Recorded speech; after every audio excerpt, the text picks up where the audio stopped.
Welcome to an update of the Federal Milk Marketing Order 33. This is designed specifically for Nobis Agri Science. This is Dr. Lawrence Jones, and I'm recording this on Tuesday, November the 26th. All right, so I want to cover four things in this program. Go over some of your Order 33 prices, look at the state of the milk market, look at the Federal Milk Marketing Order proposals that are probably going to come in, and a question about protecting Q1 milk prices. So let's start with the Order 33 prices. And so this is your statistical uniform price. October was 22.18, and again, that's a reasonably good numbers. The only time we had higher was in this 22 time frame, but I would say that these are pretty good numbers. But I'm sure one of the things that you saw was this negative PPD, and the PPD is always kind of the difference between the class 3 price, which was $22.85, and the statistical uniform price. And because class 3 was higher, there was a negative PPD. So here are the what I call real-time class 3 and class 4 future values. And I say real-time because I've done this in a program that actually is linked to the CME. Right now, for the next year, class 4 is going to be higher than class 3. So that means we're going to have positive PPDs because class 3 will be lower than the overall statistical uniform price. Along that line, Order 33 this month actually depooled class 3. So for a long time, you were not depooling class 3. You're around 20 to 22, 23 million pounds a day going into class 3. And then for the last 2 months, you started depooling, and that made sense because class 3 was higher than class 4. So you're always going to depool the one that's higher of. At the same time, you stopped depooling class 4 mostly. You didn't quite come up to the higher levels that you had before, but this is definitely up. But given the data that we just saw, it's looking like you will probably stop depooling class 3 and begin depooling class 4 here for November. The other thing that's been going on is increased fat test. I mean, you're 4.2 this month. A year ago, we were 4.11. And you just look at the channel that we've got here. We've got higher highs, higher lows, and this is just continuing to go up. Now, the impact of this is it takes less milk to get the same amount of components into the overall system. So when you see milk production dropping nationally, that's not necessarily a bullish thing because the percent of components is actually continuing to come up. So our protein values are also a little higher. We're 3.3 versus a year ago at 3.26. And we do have higher lows, but really these highs have not changed very much. And that kind of makes sense. It's really hard to get exceptionally high protein, but you can do some things to make sure it doesn't drop. All right, so let's look at the state of the milk market because it's been a bit chaotic here recently. And to me, the number one thing driving the milk market right now is the lack of heifers. So we've been reducing the number of animals that we're culling. The latest data is for the week of the 1st of November, and we've 2,000 less than a year ago. But in the last 12 months compared to the previous 12 months, we had a slaughter rate that was about 400,000 cows fewer than a year ago. Meanwhile, our herd actually increased about 10,000 cows was all. But you can see this, continuing to decline. Using the latest milk production data, I can actually calculate that our number of replacements probably are about 0.75. And again, I make some assumptions, but historically we were probably close to the 0.8, 0.85. And at the same time, I did a number of calculations where I said, historically we did a 40% turnover rate. That's when we had just tons of heifers. And we had an average lactation probably around 2.4 lactations per cow. Now we've taken the turnover rate probably down to 30%, which means that now we're probably getting an extra half a lactation per cow. So that comes with problems. For example, we've got older cows, they're a little more frail, lots of those kinds of issues. So it's a question of how high the cow numbers can actually climb, given this age in the herd. So this last milk production report, USDA came in and actually raised cow numbers about 19,000 cows each month. But at the end of the day, compared to a year ago, we're about only 10,000 cows higher. So are we going to end up here at 9.5? I highly, highly, highly doubt it. I doubt we're going to actually even end up here at 9.425. I think somewhere around 9.4 is where that's probably going to peak out. And if you look at my rolling cheese graph that I get after the dairy products report, I kind of look at the fact it's going to take about 9.4 million cows to meet this cheese demand. Because right now the demand is higher than the production, and so we've got kind of a shortage of cows. So when I saw that cow numbers come up on that milk production report, I did not consider it overburdensome. So the industry really changed sometime in 2022 or 2023. So this is the daily production. We were on this really great upward trend, and then all of a sudden it kind of began flattening out. And this last data point that came in is significantly off of that trend that we're on. So milk production is not climbing the way it was, from 2015 up through 2022. And one of the big differences is milk per cow, again, the same sort of thing. And you could argue that this point here should be on that long-term graph, but we have significantly reduced the milk per cow. Now, some are arguing that that's because of bird flu in California right now. Again, we're going to have to see, but I think the real bigger issue is the fact we've got high components and a shortage of cows. Just like you, the whole nation is increasing fat percentages. We'll have the new fat percentage in the agricultural prices here in a couple of days.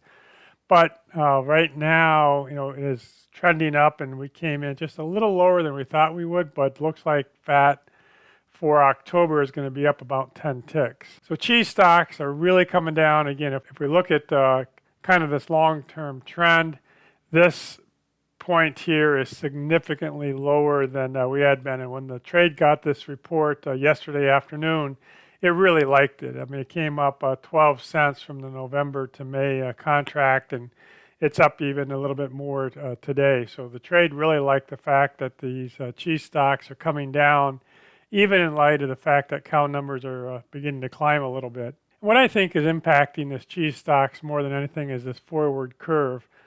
So November cheese is about $1.90. So the question is, why would you put that in cold storage? You can't pull it out with prices anywhere higher than we've got right now. However, in December and January, that might change. There might become a real shortage of fresh cheese in December and January, because you could shove it into cold storage and pull it out 10, 15 cents higher. The other thing that impacts the cold storage is going to be the exports. And so right now we have a global dairy price that's pretty good at $2.19. The last USDA prices were $2.24, but look at the spot price, around $1.70. And it was in here first part of the year where we had some significant exports that actually drove the prices up pretty good.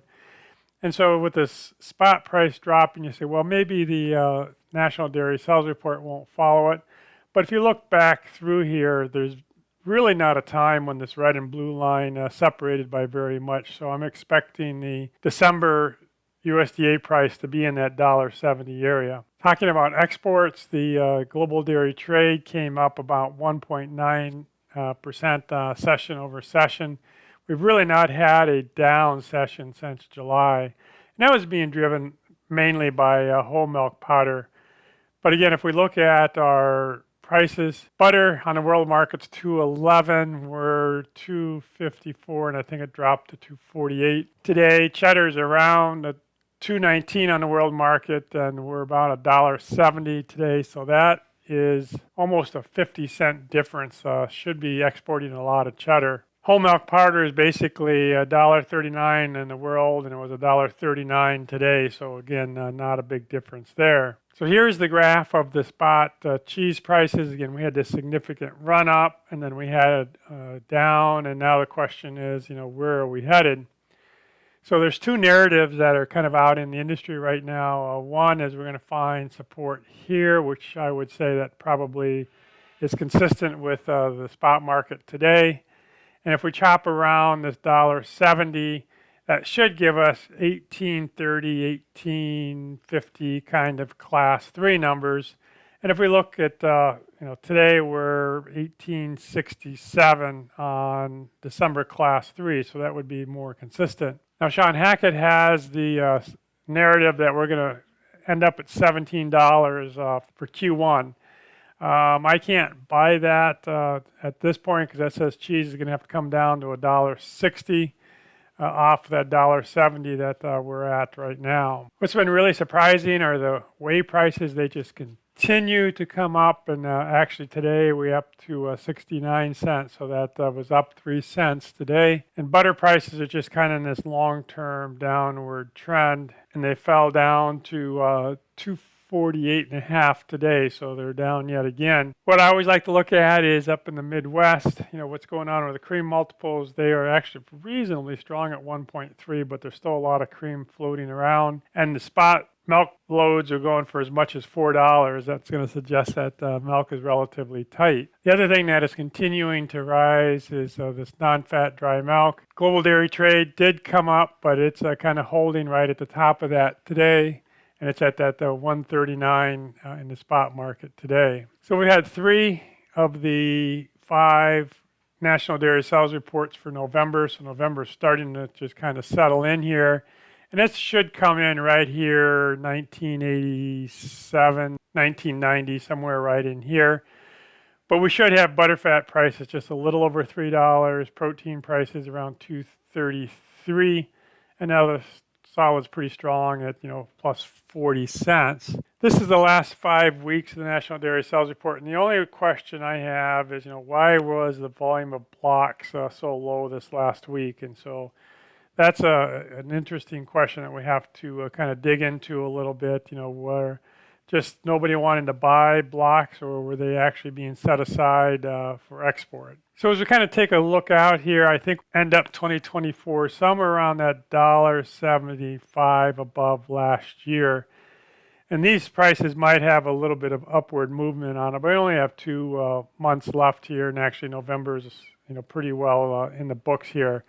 But overall, it should be about $1.75 above 2023. We also got the Class 1 prices, so the base for you is going to be $23.42 for December, and that came down, off that high of $23.17, and so Class 1 prices came down just a little bit. All right, so let's look at these federal milk marketing proposals. They're currently out for vote, and if they aren't approved, I guess the federal orders get dissolved, but there's some pieces in it that I'm not a big fan of. And so this was actually put out with a notice that it goes to the co-ops to get voted on. And you can think about them in 5 different areas. I mean, they're going to increase the components. They're going to remove barrels from the National Dairy Sales Report. They increase the make allowance. And that's basically, how many cents it takes to make cheese out of protein or butter out of butter fat. I want to go back to the higher of for Class 1.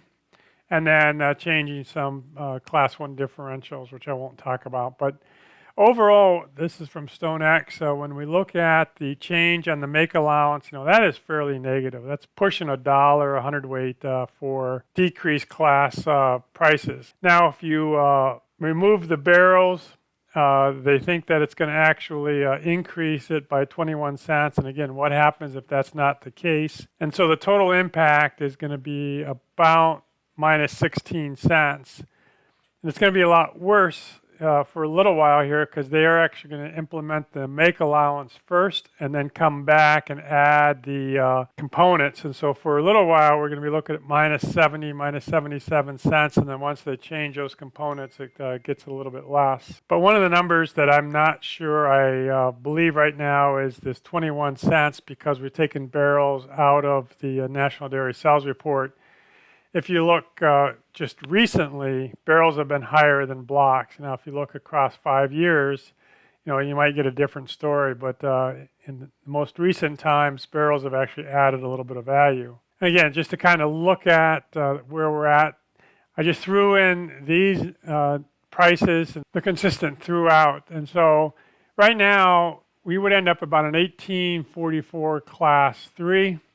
When we put in the scenario that is only due to blocks, which is why the cheese price came down at the moment, and look at the make allowances, our Class 3 comes down to $17.35, so over a dollar cut. And then once we add the new components in, we're at 1772. So under all scenarios I'm looking at is class 3 and class 4 are probably going to lose value from where they are right now. The other piece of this that I think we need to do some serious thinking about is, what kind of protection do you need? So this is the percent of each class in the last statistical uniform price analysis. So if you look at this, you're currently about 47% class 3. Now how you come up with that is you take this 28% and you add half of class 1, because class 1 is the average of 3 and 4. But under the new scenario with exactly the same prices, and if class 4 is higher, you might only be 28% class 3.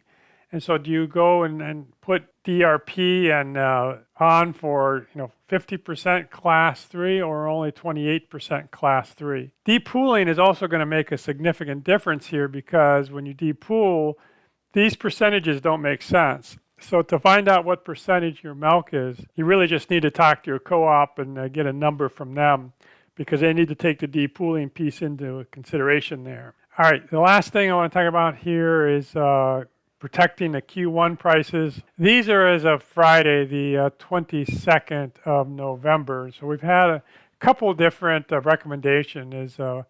Back in June, a group came in and said, these are historically good prices. You should sell all your milk for Q1. You would have been really disappointed all the way up until last week when this decision was actually plus 8 cents. Now, another recommendation came in about 6 weeks ago and said, hey, this is going to be the peak. We need to lock things up. And what most people were thinking about at that point is DRP. And so by the time you take 95% of that price plus the premium, your DRP protection would be 1871, and right now we're about 1882. So DRP, even back here about 6 weeks ago, would not have actually paid off. And if you look at where we are right now, Q1 is actually coming up as we speak, and it's not surprising given that the cold storage report we just got. So if you want to protect Q1 right now, you're going to take that 1882, multiply it by 95%, because DRP is always 95%. So you would have that at 1788. The premium's about 17 cents right now, which means that you're going to have protection around 1770 when we're at 1882 right now. So the kind of the moral of this story is, when you start looking at protecting a particular month, you've got to look at exactly what kind of protection you're getting and what is the direction of the industry. And so right now, their prices are probably headed up, but we do have a lot of milk plants coming online and a few things that could impact the geopolitical scene that could drive prices back down. So as of Friday, this was the corn and bean meal prices. Corn came off just a little bit, 20 cents a ton. Soybean meal actually came up just a little bit. Overall, our dairy blend on a 50-50 basis actually fell, and this is before the cold storage report. And I put in the 50-50 blend chart because if you really wanted to pick off where you should have kind of protected everything, it would have been back here in September. That's when we had the highest prices. So one of the things that is impacting exports right at the moment is the strength of the dollar.